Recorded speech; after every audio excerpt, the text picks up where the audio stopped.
जो शताब्दी 11 से चलकर भिन्न भिन्न विधानसभाओं में गया है। आज जोगापट्टी में यह बदलाव यात्रा का सभा आयोजन है। उस परिप्रेक्ष्य में हमारे नेता यहाँ मौजूद हैं। आप सभी जानने के लिए आए हैं। निश्चित रूप से सारे सवालों का जवाब हमारे बीच जो हमारे रोहे रवा हैं, वीर कारवां हैं प्रशांत किशोर जी, वो आपको देंगे। आप बिल्कुल खामोश हो और दिल खोल कर सवाल कीजिए और जवाब दीजिए। बहुत बहुत धन्यवाद। बहुत बहुत धन्यवाद अफाक साहब, जिला अध्यक्ष और जिला के सारे वरीय सहयोगी जो आज सुबह से यहाँ आए हैं मेरे से मिलने में, सबका धन्यवाद कर रहा हूँ। आप सभी पत्रकार साथियों का भी इस सभागृह में स्वागत, अभिनंदन। आप लोग इस बरसात में समय निकाल कर आए हैं, जनसुराज को उसकी बात अपनी जनता तक पहुंचाने में मदद करेंगे, उसके लिए भी मैं आपका धन्यवाद कर रहा हूं। जैसा कि आपको पता है कि पिछले करीब 50 दिनों से बिहार बदलाव यात्रा के तौर पर पूरे बिहार में हम लोग जाकर विधानसभा और प्रखंडों के स्तर पर बैठकें कर रहे हैं। ये क्यों किया जा रहा है? ये इसलिए किया जा रहा है कि आज से 2.5 बरस पहले जब मैंने आप ही के जिले पश्चिम चंपारण के भितिहरवा से पैदल चलना शुरू किया, तब करीब 2.5 बरस पैदल चल के हम लोगों ने जनसुराज के विचार, इसकी परिकल्पना, इस प्रयास के बारे में समाज को बताया। ये बताया कि बिहार में जो गरीबी है, जो अशिक्षा है, जो भ्रष्टाचार है, जो पलायन है, इन मुद्दों को समाज के लोग कैसे एक साथ आकर गांधी और बाबा साहब के आदर्शों पर चलकर कैसे वो इससे एक रास्ता निकाल सकते हैं। सिर्फ बिहार की समस्याओं को नहीं देखा, उस समस्या से निकलने का एक रास्ता भी समाज को बताने का प्रयास किया गया। उसी प्रयास का नतीजा है कि करीब करीब 5500 गांव में मैं खुद गया, पैदल चल कर गया, और उसके बाद 2.5 बरस में करीब 1 करोड़ लोगों ने ये तय किया कि बिहार में एक बेहतर और सशक्त ईमानदार विकल्प की जरूरत है। और 2 अक्टूबर 2024 को सबने मिलकर एक दल बनाया जिसका नाम आप और हम जनसुराज के तौर पर जानते हैं। 2 अक्टूबर 2024 के बाद से करीब करीब 6 महीने हम लोगों ने उस दल का संगठनात्मक स्वरूप बनाने में लगाया है। आज मैं आपको यकीन से कह सकता हूं कि बिहार में राजनीतिक संगठन के तौर पर जनसुराज से बड़ा राजनीतिक संगठन कोई नहीं है। आपके पास विधायक मंत्री ज्यादा हो सकते हैं, आपके पास सांसद हो सकते हैं, लेकिन कार्यकर्ताओं और सदस्यों के तौर पर जनसुराज आज बिहार का सबसे बड़ा आउटफिट है। भाजपा का यहाँ दावा है कि उनके करीब करीब 70 लाख प्राथमिक सदस्य हैं।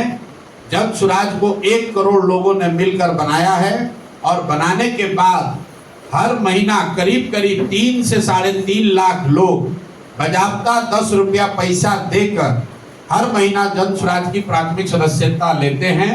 तो पिछले महीने तक करीब करीब 1.25 करोड़ बिहार के लोग जनसुराज से सीधे तौर पर जुड़े हुए हैं।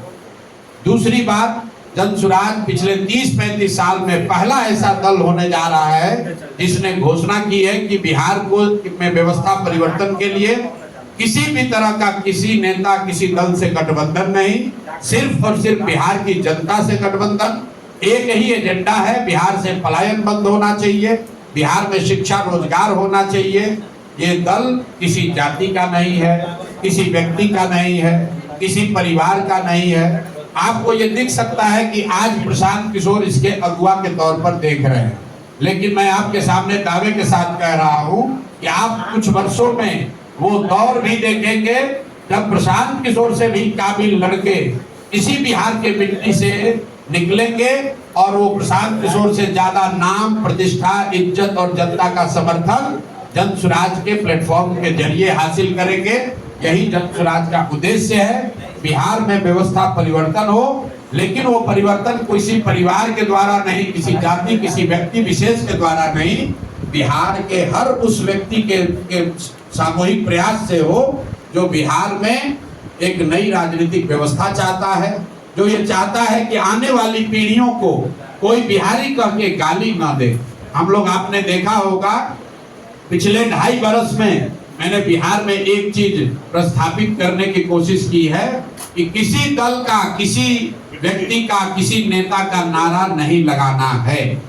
ये बात बहुत लोगों को समझ में नहीं आती है कि मैं जय बिहार जय जय बिहार क्यों कहलवाता हूँ। वो इसलिए कि बिहारी शब्द ही गाली बन गया, बिहारी कहे जाना अपने आप में शर्म की बात हो गई है। तो ये हम लोग का संकल्प है और हर बिहारी का ये संकल्प होना चाहिए कि जब तक बिहारी कहे जाना गौरव की बात न हो, तब तक बिहार को इस दुर्दशा में पहुंचाने वाले नेताओं का, दल का कभी हम लोग नारा नहीं लगाएंगे। उसमें प्रशांत किशोर भी शामिल है।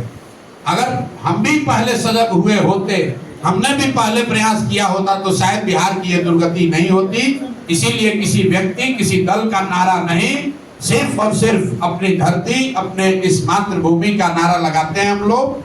जय बिहार जय जय बिहार। अब आपके जो सवाल है वो आप सवाल कर सकते हैं। बहुत बहुत धन्यवाद। महागठबंधन अभी बिहार में सत्ता में नहीं है, लेकिन कल रोजगार मेला का आयोजन किया है पूरे बाबू सभागार में। किस नजरिए से आप देख रहे हैं इस चुनाव में बेरोजगार युवा उधर आकर्षित होते हैं? मेरे भाई, आकर्षित होना नहीं होना वो बिहार के युवाओं पर छोड़ दीजिए। बिहार का युवा इतना मूर्ख नहीं है जितना कि राजनीतिक दल और आप जैसे कुछ पत्रकार समझते हैं। बिहार का युवा इतना मूर्ख नहीं है। इस महागठबंधन की आप बात कर रहे हैं, कांग्रेस का बिहार में करीब 40-45 साल शासन रहा। देश का सबसे गरीब और पिछड़ा राज्य बिहार कांग्रेस के राज में बना। जिस महागठबंधन की आप बात कर रहे हैं उसका नेतृत्व लालू जी और तेजस्वी यादव कर रहे हैं। ये लोग पिछले 15 साल, 30-35 साल में 15 साल खुद मुख्यमंत्री रहे। 3 साल तेजस्वी यादव स्वयं से उप मुख्यमंत्री रहे। तो उन्होंने कितने रोजगार दिए हैं, बिहार की क्या दुर्दशा उन्होंने की है, ये प्रशांत किशोर को बताने की जरूरत नहीं है। पूरा समाज जानता है कि लालू जी के कालखंड को जंगल राज कहा गया और पश्चिम चंपारण से ज्यादा इस बात को कौन जानता है। किस दुर्दशा में यहाँ पर लोग रह रहे थे। शायद देश का एकमात्र बस का, पूरे बस का यात्रियों के साथ अपहरण की घटना अगर मुझे ठीक याद है तो इसी जिला में लौरिया के पास हुई थी। क्या उस दौर को आप वापस लाना चाहते हैं? ये रोजगार मेला और कलम बांटना, किसी ने कहा कि तेजस्वी यादव कलम बांट रहे हैं, तो हमने कहा भाई तेजस्वी यादव कलम वाले नहीं, कट्टा वाले नेता हैं। जब तेजस्वी यादव और राजद की सरकार थी तो बिहार की पहचान कट्टा बनाने वाले राज्य के तौर पर होती है। अब क्यों कलम बांट रहे हैं हम आपको बता देते हैं। कोई जब आप सुनते हैं कहानी, शेर बूढ़ा हो जाता है, शिकार करने की क्षमता खत्म हो जाती है, तो सुने न सोना का कंगन दिखाता था। उसी तरह तेजस्वी यादव जैसे लोग कलम दिखाकर लोगों को भ्रमित करना चाहते हैं ताकि आप फंसिए। जिस दिन आपको फंसाकर सत्ता में आया तो अब उसका कैरेक्टर, चरित्र नहीं बदला है, फिर आकर आपको खाएगा ही खाएगा, फिर यहाँ आकर रंगदारी, अपहरण, भ्रष्टाचार ही करेगा और जनता उसमें फंसने वाली नहीं है। जी, अब उसका बिल्कुल स्वागत करते हैं। आ रहे हैं, उस पे आ रहे हैं। वृद्धा पेंशन बढ़ के 1100 हुआ है, इसका स्वागत करते हैं। लेकिन आपको ये समझने की बात है कि 20 बरस से नीतीश कुमार मुख्यमंत्री हैं। उन्होंने 400 के पेंशन को कभी बढ़ाकर 410 रुपया नहीं किया। लेकिन 3 बरस ये जन सुराज का प्रयास है। प्रशांत किशोर की ताकत नहीं है, लोगों की ताकत है। जब ये दिखा जन सत्ता के सत्ताधारियों को एक नया विकल्प आ रहा है जो ये बात कर रहा है कि 400 रुपया तो भीख से भी बदतर है, आज के जमाने में भीख से भी बदतर है। और जन सुराज की अगर व्यवस्था बनेगी तो 2000 रुपया किया जाएगा। उसके बाद राजद ने घोषणा की कि हम लोग आएंगे तो 1500 करेंगे। और नीतीश कुमार और एनडीए की सरकार इतना घबराई है, भाजपाई और जदयू, इन्होंने घबराहट में 1100 किया है। लेकिन ये बहुत अच्छी बात है, श्रेय किसी को मिले, लोगों का फायदा होना चाहिए। हम लोग के लिए सबसे बड़ी बात क्या है, बिना कोई एक चुनाव लड़े हुए बिहार के लाखों लोगों का पेंशन अगर हम लोग बढ़वा के 400 से 1100 कर दिए, यही तो राजनीति है। हम लोग रोज बताते हैं कि हमारे लिए राजनीति सिर्फ एमएलए एमपी बनना नहीं है। हम लोग यहाँ पर चुनाव लड़ने जीतने सिर्फ नहीं आए हैं, चुनाव राजनीति का एक छोटा पहलू है। राजनीति समाज की आवाज बनना भी है। राजनीति जो समाज में दबा कुचला है उसके हाथ पकड़ना भी है। राजनीति उन व्यक्तियों की मदद करना भी है जिनको समाज ने पीछे छोड़ दिया है।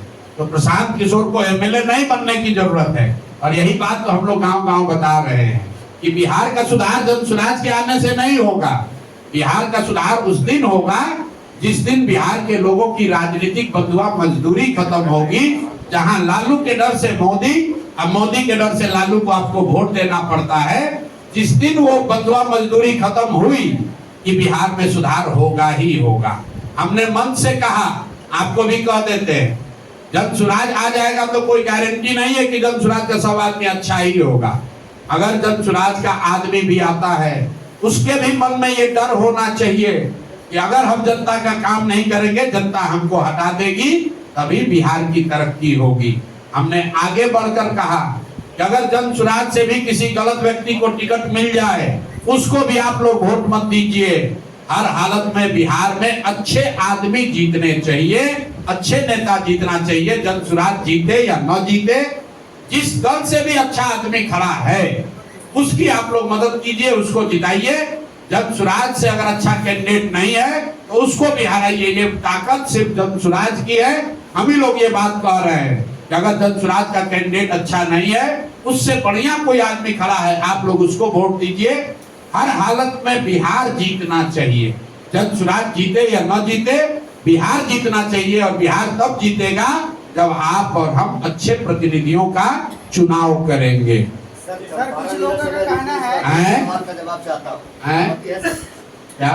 मैं चंपारण में जब दो सवाल का जवाब चाहता हूँ। आप कहते हैं तेजस्वी यादव 9वीं फेल है, उनको मुख्यमंत्री बनने की काबिलियत नहीं। दूसरी बात मैंने नहीं कही, ये आपका शब्द है।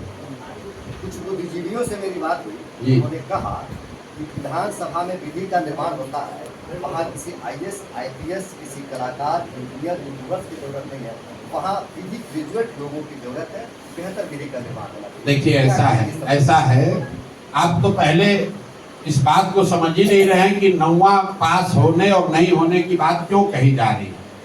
मैं रोज कहता हूँ कि फॉर्मल एजुकेशन और डिग्री से आदमी बुद्धिमान नहीं होता है। बहुत पढ़ा लिखा व्यक्ति भी बेवकूफ हो सकता है और बहुत कम पढ़े लिखे व्यक्ति भी समझदार हो सकते हैं। हम लोग गांव देहात में सुनते हैं, हम लोग कहते हैं हमारी दादी पढ़ी लिखी नहीं थी लेकिन बहुत समझदार थी। हम लोग ये भी कहते हैं, सुनते हैं कि हमारा लड़का बहुत पढ़ा लिखा है लेकिन उसकी समझदारी अभी नहीं डेवलप हुई है। फिर हम तेजस्वी यादव की बात क्यों करते हैं 9वीं फेल की? वो इसलिए कहते हैं कि आप ये समझिए कि कई बार परिस्थितिवश, आर्थिक सामाजिक स्थिति की वजह से आपको या आपके पूर्वजों को पढ़ने का अवसर नहीं मिला। ये संभव है कि आपको पढ़ने का अवसर नहीं मिला, इसलिए आप फॉर्मल एजुकेशन नहीं कर पाए। लेकिन आप जब मुख्यमंत्री के लड़के हैं, माँ बाप दोनों मुख्यमंत्री हैं, आपका एडमिशन किसी बैरिया और लौरिया के सरकारी स्कूल में नहीं, दिल्ली के RK पुरम में पैसा देकर लालू जी ने अपने बच्चे का एडमिशन कराया और वहां से आप 9वीं पास नहीं कर सके, तो ये दिखाता है कि आप विद्यार्थी के तौर पर कितने सजग थे। कुछ लोगों का ये कहना है, तेजस्वी जी ने ये कहा कि भाई हम तो क्रिकेट खेलते थे, तो चलिए उन्हीं की बात मान लीजिए। हालांकि लालू जी ने खुद कहा, लोकसभा में कहा, जाकर देख लीजिए कि हम तो सोचते थे कि हमारा लड़का क्रिकेट खेलता है तो तौली लेके दौड़ रहा है, पानी लेके दौड़ रहा है। लेकिन तेजस्वी जी की बात मानिए कि वो बहुत बड़े क्रिकेटर थे, तो भाई क्रिकेट खेलना भी आपने 20 बरस पहले छोड़ दिया, उसके बाद पढ़ाई क्यों नहीं की? आप और हम गांव में जाते हैं, हमको महिलाएं आपको भी मिली होंगी, मैं पूछता हूँ दीदी कितना पढ़े हैं, तो महिला बताती है कि हमने ग्रेजुएट किया है। मैं अगर आप पूछिएगा कि ग्रेजुएशन कैसे किए, तो बताएगी कि भैया ऐसा है ना, हमारे बाबूजी खाली 8वें तक पढ़ाए, क्योंकि हमारे गांव में माध्यमिक विद्यालय नहीं था, लेकिन शादी होने के बाद मेरे पति ने मुझे पढ़ाया, फिर मैंने मैट्रिक किया, लेकिन फिर बाल बच्चा हो गया ना, तो हमारा पढ़ाई छूट गया। फिर 10 बार जब बाल बच्चा बड़ा हुआ तो कॉरेस्पॉन्डेंस में भैया हमने नाम लिखाया, क्योंकि हमारे मन में था कि हमको ग्रेजुएट करना है। ये क्या दिखाता है ये उस महिला का शिक्षा के प्रति सम्मान दिखाता है। ये दिखाता है कि वो जानती है कि बिना सरस्वती के कृपा के जीवन में कुछ हासिल नहीं हो सकता है। और जब आप 9वीं फेल हैं, बाप और माँ आपके मुख्यमंत्री हैं और आपने जीवन में पढ़ने का प्रयास नहीं किया, ये दिखाता है कि शिक्षा के प्रति आपकी सोच क्या है, आपका नजरिया क्या है। और वो बिहार के जैसे राज्य के लिए घातक है, क्योंकि बिहार का अगर तरक्की होना है, अगर बिहार को इसका गौरवशाली इतिहास वापस आना है, तो ध्यान रखिए, बिहार कभी सीमेंट फैक्ट्री बनाने का केंद्र नहीं बन सकता है। बिहार छड़ बनाकर ज्ञान की भूमि नहीं बन सकता है। बिहार का गौरवशाली इतिहास तभी वापस आएगा जब फिर से यहाँ इसको ज्ञान की भूमि बनाई जाएगी। यहाँ बुद्ध को ज्ञान मिला, यहाँ राम जी आए पढ़ने, यहाँ से जैन धर्म की शुरुआत हुई, यहीं पर चाणक्य और चंद्रगुप्त हुए। ये सब ज्ञान के द्योतक हैं। यहाँ हम लोग नालंदा विश्वविद्यालय की बात करते हैं, हम लोग विक्रमशिला की बात करते हैं। हम लोग ये नहीं कहते हैं कि हम लोग का बिहार का बहुत गौरव था, यहाँ सीमेंट बनाने का फैक्ट्री था। सीमेंट और चीनी का फैक्ट्री भी लगेगा, लेकिन बिहार का असली गौरव तब हासिल होगा जब बिहार को फिर से ज्ञान की भूमि बनाई जाएगी। हर गांव में देश का सबसे अच्छा विद्यालय बने, यहाँ पर देश के सबसे अच्छे यूनिवर्सिटी बने, मेडिकल कॉलेज बने, इंजीनियरिंग कॉलेज बने। ये हम लोग का सपना है। इसलिए हम लोग कहते हैं कि कोई 9वीं फेल आदमी जिसका शिक्षा के प्रति कोई नजरिया नहीं है, कोई सम्मान नहीं है, वो बिहार का भला नहीं कर सकता है। प्रधानमंत्री मोदी जी का आगमन हुआ था, राजनीतिक सभाएं शुरू हो गई है, सभा के दिन स्कूल को बंद कर दिया जा रहा है, इसको लेकर अब मेरे भाई आपने प्रश्न में ही बता दिया कि जिस दिन आप सभा करने आए हैं उस दिन बच्चों को आप उनका क्लास बंद करा रहे हैं। देखिए, मैं अभी कुछ दिनों से बता रहा हूं, जितने आप लोग पढ़े लिखे समझदार लोग हैं बिहार में, आप जरा देखिए कि मोदी जी देश के प्रधानमंत्री हैं, वो गुजरात के भी प्रधानमंत्री हैं और वो बिहार के भी प्रधानमंत्री हैं। आप लोग से मेरा आग्रह है कि आप मोदी जी का भाषण गुजरात में सुनिए। गुजरात में मोदी जी जाते हैं तो वो बताते हैं कि जब 75 साल का गुजरात होगा तो कैसा दिखेगा, वहाँ शिक्षा कैसे होगी, वहाँ उद्योग कैसा होगा, वहाँ कृषि कैसी होगी। इसकी प्लानिंग, इसकी योजना अभी से बननी चाहिए। जब मोदी जी गुजरात जाते हैं तो बताते हैं कि सौर ऊर्जा का सबसे बड़ा केंद्र भी गुजरात में बनेगा। वहां पर वो गिफ्ट सिटी की बात करते हैं, वहां पर वो इन्वेस्टमेंट समिट की बात करते हैं, वहां पर वो बता रहे हैं कि कैसे पूरे देश को गुजरात देने वाला राज्य बनेगा। और जब बिहार आते हैं तो वही मोदी जी क्या बात करते हैं, भैया हम लोग आपको 4 किलो अनाज दे रहे हैं, ये मोदी की गारंटी है। उन्होंने बताया हम एक नया ट्रेन चालू कर रहे हैं ताकि श्रमिक परिवार के बच्चे यहाँ से गुजरात आराम से जा सकें। ये देखिए कितना बड़ा आपके हमारे मुंह पर चमाटा है। और आप लोग भी लिख रहे हैं कि मोदी जी की नई सौगात, नया वंदे भारत ट्रेन खुलेगा, ट्रेन में 2 नई बोगी लगाई जाएगी। अरे बाप रे, मतलब आप समझिए, मोदी जी आपके मुंह पर कह रहे हैं कि तुम्हारे बच्चे कभी बिहार में फैक्ट्री नौकरी रोजगार नहीं करेंगे, वो जीवन भर यहाँ से ट्रेन में जानवरों की तरह बैठकर गुजरात जाएंगे नौकरी करने। तो गुजरात का आदमी बनेगा फैक्ट्री का मालिक और बिहार का बच्चे बनेंगे फैक्ट्री में मजदूर, और मजदूरी करने के लिए आपको ट्रेन और बस दिया जाएगा और आप और हम उस पर ताली बजा रहे हैं। मोदी जी का भाषण सुनिए, उन्होंने कहा रेल मंत्री ने बहुत बड़ी घोषणा की है। आप सोचिएगा क्या घोषणा हो रहा है। मोदी जी ने कहा कि अब से अनारक्षित अनरिजर्व 2 बोगी एक्स्ट्रा लगेगा ट्रेन में, और उसका सबसे ज्यादा लाभ बिहार के लोगों को होगा, क्योंकि बिहार का आदमी अंतिम समय में भी लटक कर चला जाएगा। ये मोदी जी के शब्द है। आप बताइए हम लोग का औकात क्या है। गुजरात का आदमी चलेगा 1 लाख करोड़ के बुलेट ट्रेन पर, अब बिहार के आदमी को कह रहे हो कि पहले से जो ट्रेन चल रही है उसमें 2 गो अनरिजर्व बोगी लगेगा। ये आपके लिए सौगात है और आप और हम इसकी चर्चा कर रहे हैं। आप बताइए 4 किलो अनाज पूरा देश में हम ही लोग को मिल रहा है। भाई 80 करोड़ लोगों को 5 किलो अनाज देने की योजना चल रही है, लेकिन मोदी जी का भाषण हमको आप सुनाइए। मैं चुनौती दे रहा हूं, कभी गुजरात में मोदी जी ने अगर ये कहा हो कि तुमको 5 किलो अनाज दे रहे हैं इसलिए वोट दो। लेकिन बिहार में आकर मोदी जी कहते हैं कि आपको 5 किलो अनाज मिल रहा है। बिहार में आते कहते हैं कुर्मी मेरा परिवार है, कुशवाहा मेरा परिवार है, यादव मेरा परिवार है, पंडित मेरा परिवार है। कौन जातिवाद फैला रहा है? आप कह रहे हो कि लालू यादव जातिवाद कर रहे हैं। लालू यादव अकेले कर रहे हैं?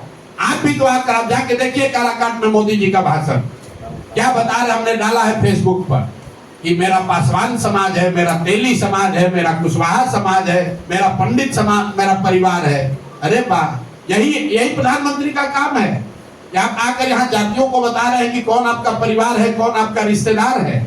अरे भाई, बिहार ये भी तो बताओ कि बिहार के लोगों को अपने बच्चों को पढ़ाने की सुविधा कब मिलेगी। कुछ बीजेपी का समर्थक कहता है कि शिक्षा राज्य की जिम्मेवारी है। अगर शिक्षा राज्य की जिम्मेवारी है तो मोदी जी गुजरात में जाकर क्यों ये बात कह रहे हैं कि कैसे हम लोग 5G इनेबल्ड स्कूल बना रहे हैं। गुजरात में जाकर क्यों बात कर रहे हैं कि 1 लाख वहां शिक्षक और विद्यार्थी अब ऑनलाइन अपना अटेंडेंस जमा करा रहे हैं। वहां के लिए भी तो शिक्षा राज्य सरकार की बात है। ये गलती मोदी जी की नहीं है, ये गलती चंपारण के लोगों की है, बिहार के लोगों की है, आपकी और हमारी है। हम लोगों ने अपना भाव इतना गिरा लिया है कि कोई नेता आता है कहता है 4 किलो अनाज दे रहे हैं, हम लोग उसी पर वोट दिए जा रहे हैं। इसीलिए ये दुर्दशा है। मोदी जी जहां आए मोतिहारी में, उन्होंने बताया कि चीनी मिल कब चालू होगा, उन्होंने बताया कि चंपारण की दशा कब सुधरेगी, कुछ नहीं। उन्होंने बताया कि चंपारण में नदियों का कटाव का मामला कब ठीक होगा। पश्चिमी चंपारण में सबसे ज्यादा विषय है नदियों का कटाव का। गंडक के वजह से कितने गांव, कितने पंचायत डूबे हुए हैं, हर साल डूबते हैं। बाढ़ आता है, नदियां गांव का गांव बहा कर लेकर चली जाती है। आप चलिए, लोग कहता है यहाँ जात का राजनीति होता है। आप चलिए हमारे साथ जोगापट्टी, आप चलिए चौमुखा, यहाँ का सबसे बड़ा गांव है, आप में से कुछ लोग जानते होंगे। 20,000 से ज्यादा यादव समाज के लोग वहां रहते हैं। और आज पिछले 2 दशकों से नदियों के कटाव, गंडक के कटाव की वजह से चौमुखा के लोग सड़कों के किनारे रह रहे हैं। उनको पूछने आज तक कोई नहीं आया, ना कोई यादव आया, ना कोई कुशवाहा आया, ना कोई ब्राह्मण आया, ना कोई भाजपा आया, ना राजद आया। मेरे भाई, जात की राजनीति नेता नहीं कर रहा है। जात में आप और हम उलझे हैं। नेता तो अपनी राजनीति कर रहा है, अपने बच्चों की राजनीति कर रहा है। इसीलिए जन सुराज कह रहा है कि मेरे भाई एक बार अपने बच्चों की चिंता करो, नहीं करोगे तो इन्हीं दलों के लड़ाई में लड़के मर जाओगे। तुम्हारे बच्चों को भी मजदूरी करनी पड़ेगी, बिहार को का सुधार नहीं होगा। यही बात हम लोग सबको बता रहे हैं। दूसरी पार्टियों के द्वारा जातीय संगठन को साधने के लिए गठबंधन किया जाता है, तो क्या भविष्य में जन सुराज भी गठबंधन कर सकते हैं? एक बार पहले ही बोल दिए, जब हम लोग का गठबंधन बिहार के लोगों से है, बिहार के गरीबों से है, बिहार में बदलाव चाहने वालों से है। बिहार में 60% से ज्यादा लोग बदलाव चाहते हैं, वो किसी जाति के हो, किसी धर्म के हो, किसी दल के हो, किसी क्षेत्र के रहने वाले हो। आप बताइए कि 60% से ज्यादा किसकी आबादी है? तो हम लोग का जब गठबंधन हो गया 60% उन लोगों से जो कि बिहार में बदलाव चाहता है, तो हम 60% छोड़कर किसी जाति विशेष से क्यों गठबंधन करेंगे? सर युवाओं को पार्टी में मतलब सर युवा लोगों को जब टिकट का बात आता है तो किसी भी पार्टी में 5% युवा को भी टिकट नहीं मिल पाता है। जबकि क्रांति का बात होता है, जन सैलाब का बात होता है, रैली का बात होता है, तो युवाओं को खड़ा करा दिया जाता है। इस बार 2025 में जन स्वराज पार्टी से कितने % युवाओं को टिकट? कोई युवा का रिजर्वेशन नहीं है। बिहार में जन स्वराज से काबिल लोगों को, सही लोगों को टिकट मिलेगा। वो आदमी युवा हो या बुजुर्ग हो, महिला हो या पुरुष हो, हम लोग काबिल लोगों को आगे बढ़ाना चाहते हैं। और मैं ऐसा समझता हूँ कि युवाओं को यहाँ टिकट पाने के लिए रिजर्वेशन की जरूरत नहीं है। सिर्फ इस बात की जरूरत है कि पैसे और जाति के आधार पर उनके पिताजी क्या करते हैं इस आधार पर उनके साथ डिस्क्रिमिनेशन न हो। क्योंकि बिहार में पिछले 30 वर्ष में सिर्फ और सिर्फ 1250 परिवार के लोग ही MP विधायक बने हैं। इस बात को याद रखिए। सभी दलों में 30 वर्ष में जो भी विधायक बना, मंत्री बना, सांसद बना, वो सिर्फ 1250 परिवार के लोग ही बने हैं। हम लोग को लगता है कि खाली लालू जी का एक परिवारवाद है, ऐसी बात नहीं है। हर जगह परिवारवाद है, हर क्षेत्र में 4-5 परिवार हैं, वही घूम फिर के राजनीति करते हैं, उन्हीं के बच्चे सांसद विधायक बनते हैं। उसी को तोड़ने के अभियान का नाम है जन सुराज। क्योंकि यहाँ पर आपके बाबूजी विधायक हैं कि नहीं इसका कोई चिंता नहीं है, आपके पास पैसा कितना है इसकी चिंता नहीं है, लेकिन अगर बिहार को सुधारने का जज्बा है, काबिलियत है, तो आपको जन सुराज में जगह मिलेगी और जन सुराज आपकी मदद भी करेगा। इसीलिए आप देख रहे हैं कि इतनी बड़ी संख्या में लोग जन सुराज से जुड़ रहे हैं। जन सुराज से इतनी बड़ी संख्या में लोग जुड़ रहे हैं, वो टिकट के अपेक्षा से जुड़ रहे हैं जी। तो अभी तक जन सुराज जो है टिकट का कोई क्लियरेंस नहीं किया है और इतनी बड़ी संख्या में लोग जुड़ते जा रहे हैं। क्या आपको नहीं लगता है कि आगे चलते ये मतभेद पैदा कर सकते हैं? क्या मतभेद पैदा होगा? मान लीजिए कि बिहार देश में सिविल सर्विसेज का एग्जाम होता है, तो जो लोग कलेक्टर बनना चाहते हैं, जो एसपी बनना चाहता, IPS IAS बनना चाहता है, लाखों